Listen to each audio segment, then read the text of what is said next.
राज्य सहकारी बँकेच्या वतीने आज सहकाराचं सक्षमीकरण आणि राज्य शासनाचं धोरण या विषयावर आयोजित परिसंवादामध्ये सगळेच जण आपण उपस्थित आहात। एका महत्त्वाच्या विषयावर परिसंवाद आयोजित केल्याबद्दल मी खरोखरच अनास्करजी आपल्या टीमचं आणि राज्य सहकारी बँकेचं मनापासून अभिनंदन करतो, मनापासून आपल्याला शुभेच्छा देतो।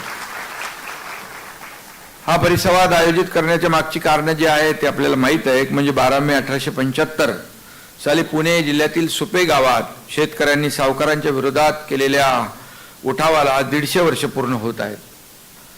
आणि दुसरं म्हणजे 2025 वर्ष हे आंतरराष्ट्रीय सहकारी वर्ष म्हणून घोषित केलं आहे।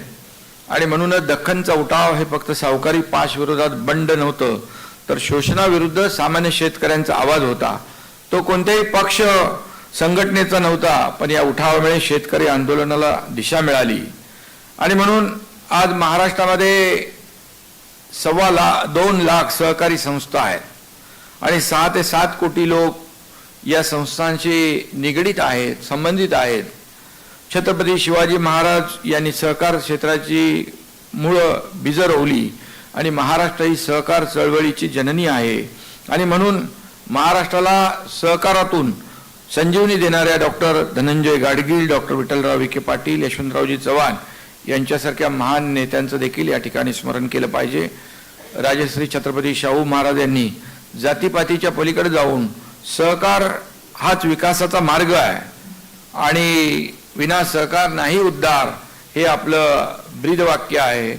आणि म्हणून महाराष्ट्र ही सहकारीची पंढरी आहे। अनेक माध्यमातून निम्म्यापेक्षा जास्त लोक सहकारी संस्थांशी जोडली आहेत, सहकाराशी जोडली गेली आहेत। या चळवळीमुळे शेती, पतसंस्था आणि इतर क्षेत्रामध्ये मोठे बदल देखील घडवले आहेत। आणि म्हणून 1904 मध्ये सहकारी संस्था कायदा अस्तित्वात आल्यानंतर सहकारी चळवळीला अधिक बळ मिळालं, ताकद मिळाली। अनेक सहकारी संस्था स्थापन झाल्या, यामुळे शेतकरी आणि सामान्य लोकांना कर्ज उपलब्ध झालं। विविध क्षेत्रामध्ये सहकारी संस्था स्थापन झाल्या आणि सामान्य लोकांच्या जीवनामध्ये जी काही मदत झाली त्यामुळे बदल देखील झाला। आणि म्हणूनच महाराष्ट्राची निर्मिती झाल्यावर महाराष्ट्र सहकारी संस्था अधिनियम 1960 हा कायदा देखील मंजूर झाला। आणि म्हणून या चळवळीला अधिक सक्षम आणि लोकाभिमुख स्वरूप प्राप्त झालं आणि सहकारी संस्थांचं कामकाज पारदर्शक व जबाबदार बनलं। आणि म्हणून सहकारी बँका, सूत गिरण्या, मच्छीमार संस्था, दुग्ध उत्पादन, डेअरी, तालुका व जिल्हा येथील सहकारी शिखर संस्था, सहकारी पतसंस्था, शेतकऱ्यांना मदत करणाऱ्या पणन संस्था, शिक्षण संस्थांचं मोठं जाळं सहकारामुळे उभं राहिलं। आणि म्हणून लोकशाही, समानता, न्याय आणि एकता या मूल्यांच्या आधारे सहकार चळवळ उभी राहिली आणि वाढली। आणि म्हणूनच सहकाराचं प्रत्येकाच्या आयुष्यामध्ये अनन्यसाधारण महत्त्व आहे। परंतु या चळवळीच्या पुढील टप्प्यामध्ये काही गोष्टी ज्या आहेत घडत गेल्या आणि सहकारातून काही लोक स्वाहाकाराकडे आणि इतरही बाबींकडे वळू लागले। आणि म्हणून या चळवळीला शिस्त लावण्याची गरज खऱ्या अर्थाने निर्माण झाली आणि सहकाराचं सक्षमीकरण करण्याची गरज देखील निर्माण झाली। आणि म्हणून देशाच्या इतिहासात प्रथमच या ठिकाणी केंद्रीय सहकार मंत्रालय निर्माण करून याची जबाबदारी मोदी साहेबांनी केंद्रीय गृहमंत्री अमितभाई शाह यांच्याकडे सोपवली। आणि खऱ्या अर्थाने त्यानंतर देशातल्या सहकाराचं चित्र देखील बदलण्यास सुरुवात झाली, असं मी म्हटलं तर वावगं ठरणार नाही। आणि म्हणून केंद्र आणि राज्य दोघांनी सहकार क्षेत्रामध्ये आमूलाग्र बदल घडवण्याचं शिवधनुष्य उचलण्याचं काम केलं आणि सहकार क्षेत्राची ताकद ओळखून या ठिकाणी त्यामध्ये सहजता, सुलभता आणि पारदर्शकता आणण्यासाठी चळवळीला बळकटी देण्यासाठी सहकार मंत्रालय स्थापन केलं। आणि म्हणून देशातील प्रत्येक नागरिक सहकार क्षेत्राशी कसा जोडला जाईल याला प्राधान्य दिलं। आणि म्हणून आपण आज म्हणतो भारत 3ऱ्या महासत्तेकडे वाटचाल करतोय, त्यात खऱ्या अर्थाने सहकाराचा मोठा वाटा असेल। आणि म्हणूनच आंतरराष्ट्रीय सहकारी वर्षाचं उद्घाटन करताना या ठिकाणी प्रधानमंत्री मोदीजींनी लोकशाही, समानता, न्याय आणि एकता या 4 गोष्टींचा उच्चार त्यावेळेस केला। आणि म्हणून या ठिकाणी आपण पाहतोय की केंद्रीय सहकार मंत्री महोदयांनी सहकार से समृद्धी हा नवा मंत्र देखील आपल्याला दिला. आणि म्हणून 2 वर्षापूर्वी मी एक आठवण करून देतो की साखर उद्योगासाठी 10,000 कोटी रुपयांचा इन्कम टॅक्स माफ करण्याचं काम केलं आणि यामध्ये काही त्रुटी राहू नये म्हणून कायद्यात देखील बदल करण्याचं काम केलं आणि मोठा निर्णय त्यावेळेस घेतला.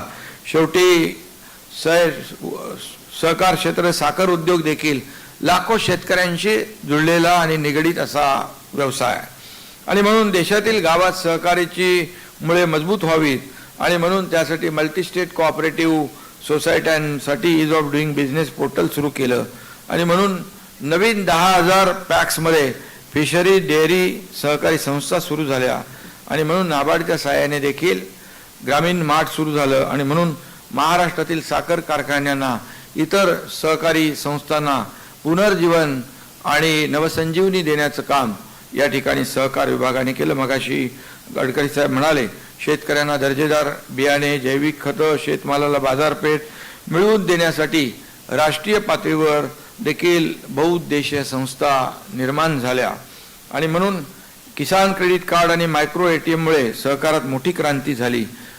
मागच्या महायुतीच्या सरकारमध्ये देखील 8,000 पॅक्सचं संगणकीकृत कॉम्प्युटरायझेशन केलं आणि आता सहकारी चळवळीत कुशल प्रशिक्षित मनुष्यबळ निर्माण करण्यावर देखील आपण भर देतोय आणि म्हणून आता मुख्यमंत्री महोदयांच्या मार्गदर्शनाखाली देखील सहकार विभाग अधिक गतीने मजबूतीने या संपूर्ण क्षेत्रामध्ये अधिक चांगलं काम या ठिकाणी करण्याचा आम्ही प्रयत्न करतोय. येत्या 5 वर्षात देशातल्या प्रत्येक ग्रामपंचायतीमध्ये एक मजबूत सहकारी संस्था उभारण्याचं केंद्रीय सहकार विभागाचं धोरण आहे आणि त्याला साजेसं काम आपल्या राज्य सरकारकडून देखील केलं जाईल आणि म्हणूनच मी आपल्याला एवढंच सांगतो की खऱ्या अर्थाने शेतकऱ्यांसाठी हा सहकारी आपली तुमची मगाशी अनासकरांना मी सांगत होतो, खऱ्या अर्थाने हा ग्रामीण अर्थव्यवस्थेला चालना देण्यासाठी हा भरीव असं योगदान या ठिकाणी देता येईल. अनेक शेतकऱ्यांना एकत्र करून सहकारी तत्वावर गट शेतीला देखील आपल्याला प्राधान्य देता येईल. त्यामधून सगळे शेतकरी एकत्र येतील, त्यांना आपलं मार्केटिंग, ब्रँडिंग आणि त्याचं व्हॅल्यू ॲडिशन करता येईल आणि म्हणून जे बाजारामध्ये त्यांना मार्गदर्शन देखील आपल्या माध्यमातून करता येईल. बाजारामध्ये ज्याला किंमत आहे, भाव आहे, अशाच प्रकारची देखील पिकं आपल्याला घेण्यासंदर्भात देखील आपण त्यांना मार्गदर्शन देखील करू शकता आणि म्हणून आपली राज्य सहकारी बँक अतिशय ताकदीने पुढे जाती आहे.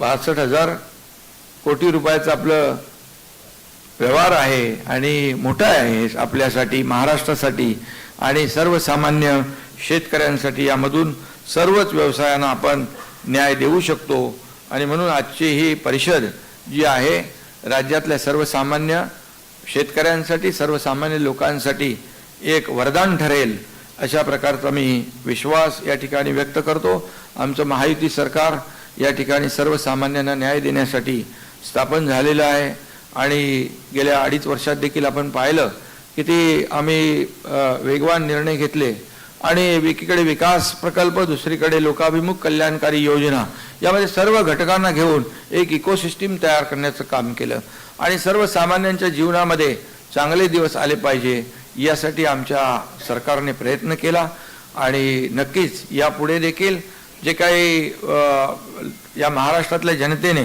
भरभरून प्रेम दिलं त्यामुळे आमची जबाबदारी आणखीन वाढली आहे. त्यामुळे सहकार क्षेत्राला देखील अधिक समृद्ध करणं, शेतकऱ्यांना समृद्ध करणं, सर्वसामान्यांना समृद्ध करणं, इतर ज्या काही आपल्या सहकारी संस्था आहेत त्यांना देखील समृद्ध करणं आणि त्या माध्यमातून लोकांना त्या माध्यमातून मदत होणं हे आमचं खऱ्या अर्थाने धोरण आहे, भूमिका आहे. आणि म्हणून मी अनासकर त्यांची टीम यांचं मनापासून अभिनंदन करतो आणि इथं मुख्यमंत्री महोदय आहेत, पवारसाहेब देखील आहेत आणि मला देखील पवारसाहेब मला देखील थोडं दुसऱ्या कार्यक्रमाला लांब जायचं असल्यामुळे आपण आपल्या सगळ्यांची परवानगी घेऊन मी थोड्या वेळात इथून निघेन. आपली परवानगी असावी. धन्यवाद. जय हिंद, जय महाराष्ट्र. धन्यवाद शिंदे साहेब. आपण